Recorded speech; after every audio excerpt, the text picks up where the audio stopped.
ভাবিয়া করিও কাজ, করিয়া ভাবিও না। অনেকে বলে যে সমস্ত ভিডিওগুলো নাকি ভাইরাল আছে সেসব টপিক নিয়ে একটু একটু ভিডিও বানায়। যেমন এখন বর্তমানে আছে আহারে মেয়েরা কি অভিনয় জানে রে।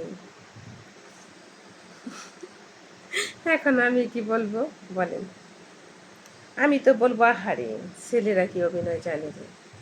ছেলেরা যদি অভিনয় না জানতো, হয়তো আমি প্রেম করে বিয়ে করি নাই, আমার মায়ে তো বিয়েটা দিছে। যদি অভিনয় না জানতো, অভিনয় কইরা আমার তার বাবা মা ভাই বোন সবাই অভিনয় কইরা আমার মার কাছ থেকে টাকা পয়সা নিয়ে আমারে বড় একটা ডজ দিছে। ছেলেরা অভিনয়টা জানে না বলেন? ছেলেরা কি অভিনয় জানে না? মেয়েরা কি বেশি মেয়েদের সাথে ছেলেদের সাথে মেলামেশা করে না ছেলেরা বেশি মেয়েদের সাথে মেলামেশা করে? একটা ছেলের মনের ভিতরে পুরা লেডিস হোস্টেল তার অন্তরে জায়গা দিতে পারে। ঠিক আছে? এটা বিশ্বাস না হয় আপনারা ছেলেরা হয়তো আমাকে বলতে পারেন বইকেন না দাদা ভাই, এটা বাস্তবতা। তারা সবাই ভালোবাসার কথা বলতে পারে, কিন্তু একটা মেয়ে কিন্তু সেটা বলতে পারবো না। কারণ একটা মেয়ের কিন্তু একটা স্বামী থাকে, একটা স্বামীকে ডিভোর্স দিয়ে আর একটা বিয়ে করতে পারে।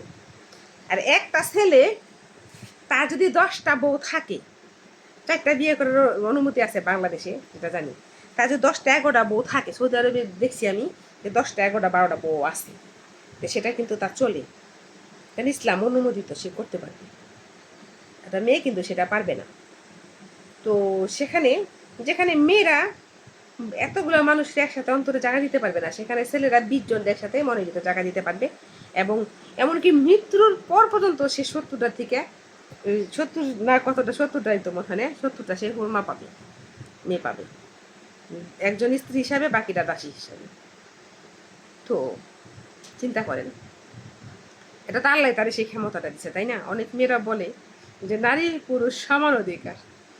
নারী পুরুষ সমান অধিকার সেটা ঠিক আছে, সেটা কিসের কিসের অধিকার জানেন? যেমন চাকরির বেলায়, পড়াশোনার বেলায়, তাই না? হয়তো বা হাদিসের বেলায়, হয়তো মৃত্যুর পরে বেহেশতের বেলায়, এই সমস্ত জিনিসের বেলায় যেগুলো আমি জানি। তো মেয়েদের কিন্তু একটু বেশি পাপ, মেয়েরা কিন্তু বুঝে শুনে পর্যন্ত হয়।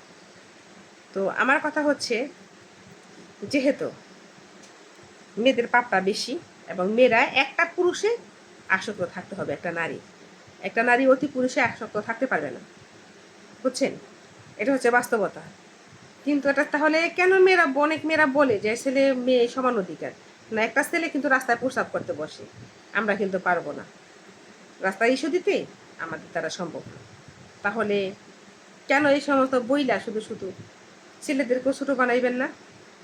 আর এগুলো বইলে মেয়েরাও নিজেরাও ছোটো হবেন না। তো আমরা সবাই ভাই বোন আত্মীয় স্বজন সবাই মিলেমিশে থাকবো, কেউ কেউ ছোটো বলবেন না। তো ছেলেদেরকেও তো আল্লাহ ভালোবাসার সুযোগটা বেশি দিচ্ছে, ছেলেরা বেশি মানুষকে ভালোবাসতে পারবে, আমরা কিন্তু পারবো না। একটা পুরুষ একটা মানুষের একটা মেয়েরে কোনোদিনও বলে না যদি ভালোবাসি। একটা মেয়ে কিন্তু একটা ছেলে যদি ভুলা যায়, অন্তর থেকে ভুলে যাবো, ত্যাগ করে দেবো, তার কথা মনেই পড়বো না। কিন্তু একটা ছেলে, তার কথা সারা জীবন মনে রাখবো। এটা কি আমার কথা না, এটা কি মুরব্বীদের কথা, আমার নানু বলছে, বুঝছেন না? নানু তো মারা গেছে, কিন্তু উনি বলতো যে ছেলেরা কোনদিন কারে ভালোবাসলে তারে বলে না, মেয়েরা বইলা যায়। তো মেয়েরা এটা স্বার্থপর, এটা সত্য। তো ছেলেরা কি করতে পারে? ছেলেরা একসাথে অনেক মানুষের ভালোবাসতে পারে, এই গুণটা তাদের আছে, কিন্তু মেয়েরা কিন্তু এটা পারে না। আসসালামু আলাইকুম।